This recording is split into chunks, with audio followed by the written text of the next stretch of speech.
একের পর এক রহস্য ভেদ করে তাক লাগিয়ে দিচ্ছেন বিজ্ঞানীরা।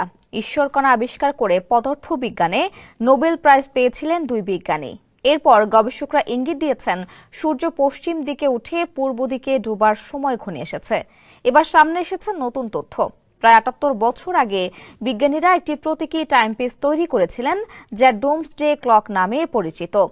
এটি বোঝার জন্য তৈরি করা হয়েছিল যে সভ্যতা ধ্বংসের কতটা কাছে পৌঁছে যাচ্ছে পৃথিবী।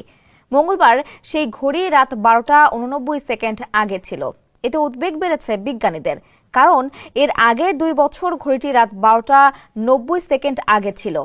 এর প্রধান কারণ ছিল রাশিয়া ইউক্রেন যুদ্ধ, পারমাণবিক অস্ত্র প্রতিযোগিতার সম্ভাবনা এবং জলবায়ু সংকট। ডুমসডে ক্লকের কাঁটায় রাত ১২টা বাজার মানে হলো মানুষের জন্য বসবাসের অযোগ্য হয়ে উঠেছে পৃথিবী, অর্থাৎ কিয়ামত সন্নিকটে। বিস্তারিত আফদাল হোসেনের প্রতিবেদনে। মহান আল্লাহকে বিশ্বাসের ক্ষেত্রে কেউ আস্তিক, আবার কেউ নাস্তিকতার পরিচয় দেয়। কিন্তু বিশ্বের সব মানুষ একটি বিষয়ে একমত, তা হলো সবাইকে মরতে হবে, যে ঘোষণা আল্লাহ আগেই দিয়ে রেখেছেন পবিত্র কোরআনে। বিজ্ঞান যতই বেশি রহস্যভেদ করছে, ততই যেন ইসলামের ভবিষ্যৎবাণীর সত্যতা প্রকাশ পাচ্ছে। ঈশ্বরকণা নামে পরিচিত রহস্যময় হিগস বোসন কণার অস্তিত্ব আবিষ্কার করে পদার্থবিজ্ঞানে নোবেল পুরস্কার পেয়েছিলেন বিজ্ঞানী পিটার হিগস ও ফ্রাঁসোয়া ইংলার্ট। তাদের এই আবিষ্কার নোবেল প্রাইজের চেয়েও বেশি আলোচনায় ছিল। মূলত বিজ্ঞানী হিগস ও ইংলার্ট সহ একদল কণাতত্ত্ববিদ ১৯৬০ সালে অতি পারমাণবিক কণার বা সাব অ্যাটমিক পার্টিকল ভরের উৎস খুঁজতে গিয়ে একটি মডেল প্রস্তাব করেন। ওই মডেলে একটি অনুপস্থিত কণার কথা বলা হয়, যার নাম দেওয়া হয় হিগস বোসন। ব্রিটিশ বিজ্ঞানী পিটার হিগস এবং এ নিয়ে কাজ করা বাঙালি বিজ্ঞানী সত্যেন বসুর নামের অংশবিশেষ নিয়ে এই নামকরণ করা হয়। তাত্ত্বিক পদার্থবিজ্ঞান অনুসারে আমাদের এই মহাবিশ্বের সবকিছুই ভর পেয়েছে এই হিগস বোসন কণার কাছ থেকে। তাই এই কণার সন্ধান পাওয়া মানে এক হিসেবে মহাবিশ্বের সৃষ্টির রহস্য উন্মোচন করা। সে কারণে এটি পরিচিতি পেয়ে যায় ঈশ্বরকণা নামে। এরপর আলোচনায় আসে সূর্য পশ্চিম দিকে ওঠার বিষয়টি। পৃথিবীর চৌম্বক ক্ষেত্র আমাদের এই গ্রহটিকে ঘিরে রেখেছে অদৃশ্য এক শক্তি বলয়ের মাঝে।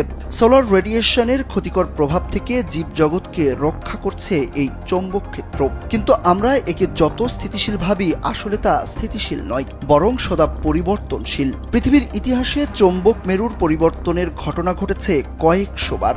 এই পরিবর্তনের ফলে উল্টে যায় উত্তর ও দক্ষিণ মেরু। সম্প্রতি বিজ্ঞানীরা জানিয়েছেন আরও চাঞ্চল্যকর তথ্য। তারা বলেছেন সূর্য পশ্চিম দিক থেকে উদিত হওয়ার সময় ঘনিয়ে এসেছে। অথচ শত শত বছর আগে পবিত্র কোরআনে সূরা আনামে মহান আল্লাহ ঘোষণা দিয়েছেন, যেদিন আপনার পালনকর্তার কোনো নিদর্শন এসে যাবে, তখন এমন ব্যক্তির ঈমান কোনো উপকারে আসবে না, যে পূর্ব থেকে ঈমান আনয়ন করেনি কিংবা স্বীয় বিশ্বাস অনুযায়ী কোনো সৎ কাজ করেনি। হে নবী, আপনি বলুন, তোমরা অপেক্ষা করতে থাকো, আমরাও অপেক্ষা করতে থাকলাম।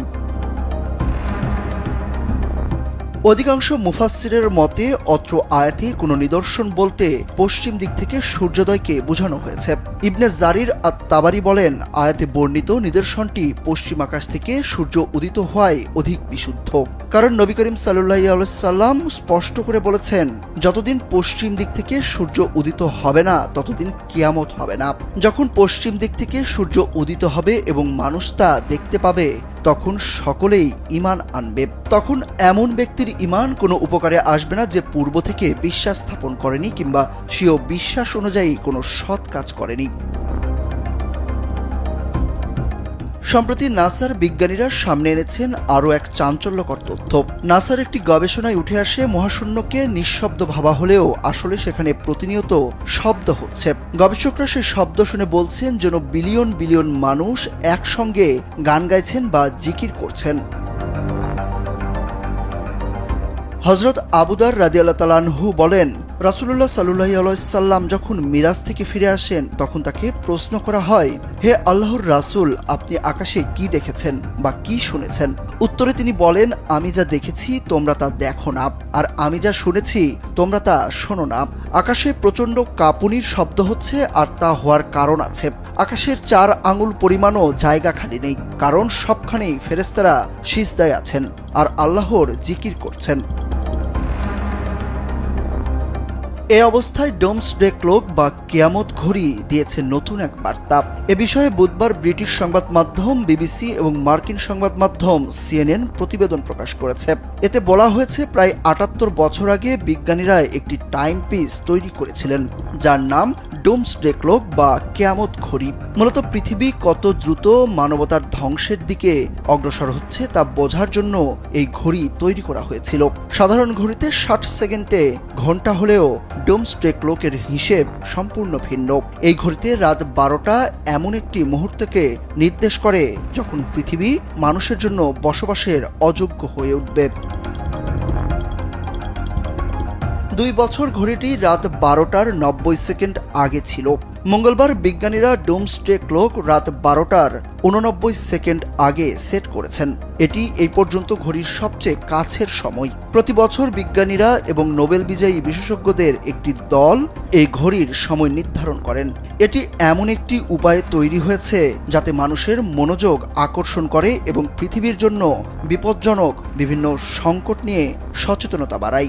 ডোমসডে ক্লক কখনো মধ্যরাতে পৌঁছায়নি। ঘড়িটি মধ্যরাতে পৌঁছানোর মানে হবে কোনো পারমাণবিক যুদ্ধ বা ভয়াবহ জলবায়ু পরিবর্তন, যা মানব সভ্যতাকে ধ্বংস করবে।